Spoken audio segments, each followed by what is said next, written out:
বাচ্চা আর বেশি কিছু বলবো না। এই শুয়োরের বাচ্চাদের বিরুদ্ধে সব জায়গায় শুয়োর মারার টেকা জোগাড় করে রাখুন। শুয়োর মারতে দেখেছেন তো কেমন করে মারে? এরকম হয় শুয়োর মারো তাহলে নিজে মরো, এই স্লোগান দিয়ে আন্দোলনে এগিয়ে চলো। কমরেড, আমাদের রাজ্য দেখুন, যে সাপের বিষ থাকে না সে নির্বিষ সাপের ফোনা খুব বড় হয়।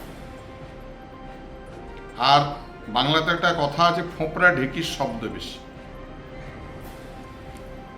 আমরা চুপ করে আছি কারণ দুর্গাপুর হলো কৃষ্টির শহর, সংস্কৃতির শহর। আমরা চাই না দুর্গাপুরে কোথাও অশান্তি হোক। গতকাল আমার কাছে ফুটেজ আছে, আমি দায়িত্ব নিয়ে বলছি, হেলথ ওয়ার্ল্ড হসপিটালে সিপিএমের এক কমরেড চাকরি করেন, তিনি প্রথম মারামারি শুরু করেছেন। কিন্তু ভদ্রতার খাতিরে, দুর্গাপুরের মানুষ হওয়ার জন্য আমরা চুপ করেছিলাম। আজকে গৌরাঙ্গবাবুরা গোটা জেলার থেকে লোক এনে দুর্গাপুরে এসে মস্তানি করছেন। এবং শুধু তাই নয়, আমি তো জানতাম উনি একজন শিক্ষিত মানুষ।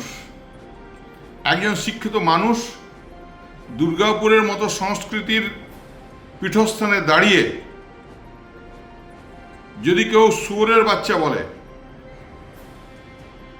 তাকে আমি বলি যে আপনারা বিজেপির কাছে তামাক খেয়ে বড় বড় কথা বলছেন। দুর্গাপুরের মানুষ আপনাদেরকে জিজ্ঞেস করবে না যে গতকাল বিজেপির বন্ধ ছিল, আপনারা কেন বেরিয়েছিলেন? বিজেপির স্লোগান আর আপনাদের স্লোগান এক কেন ছিল কালকে? কি জবাব দেবেন? আর আজকে কাউকে বরাহ নন্দন বলছেন আপনি। আমার এই শব্দটা উচ্চারণ করতে ঘেন্না হচ্ছে। শুধু বলি যে দুর্গাপুরে এসে যদি ঝামেলা পাকাবার চেষ্টা করেন, গোটা পশ্চিম বর্ধমান কিন্তু রুখে দাঁড়াবে। আর বলছেন না মানুষকে উস্কানি দিচ্ছেন, মানুষকে ষড়যন্ত্র করার পরামর্শ দিচ্ছেন, মানুষকে খুন করার পরামর্শ দিচ্ছেন। আপনার বিরুদ্ধে টেঠা দিয়ে শুয়োর মারা, তার মানে টেঠা মানে বল্লম, সে বল্লম ব্যবহার করে আপনি মানুষকে খুন করার পরামর্শ দিচ্ছেন। আমরা কিন্তু বাড়ির থেকে বেরোনো বন্ধ করে দেব যদি বাংলাকে যারা অশান্ত করার চেষ্টা করবে। পশ্চিম বর্ধমানের যে কোণে লুকিয়ে থাকুন, আমরা কিন্তু এফআইআর করব আপনার নামে। এবং দায়িত্বশীল রাজনৈতিক যারা জগতের মানুষ হবেন, তারা দুর্গাপুরে যাতে অশান্তি না হয় সেটা দেখবেন। দুর্গাপুরে উস্কানিমূলক বক্তব্য রেখে শান্ত কৃষ্টি সংস্কৃতির শহর দুর্গাপুরকে অশান্ত করবেন না, আবেদন জানাবো।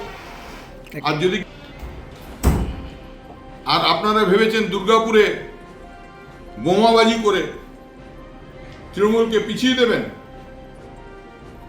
ভয় দেখাবেন, আর দুর্গাপুরের মানুষের কাছে সাধু সাজবেন? আগে মানুষের উত্তর দিন, তারপর বড় বড় কথা বলবেন। আপনাদের স্বরূপ, আপনাদের মুখোশ দুর্গাপুরের মানুষের কাছে খুলে গেছে।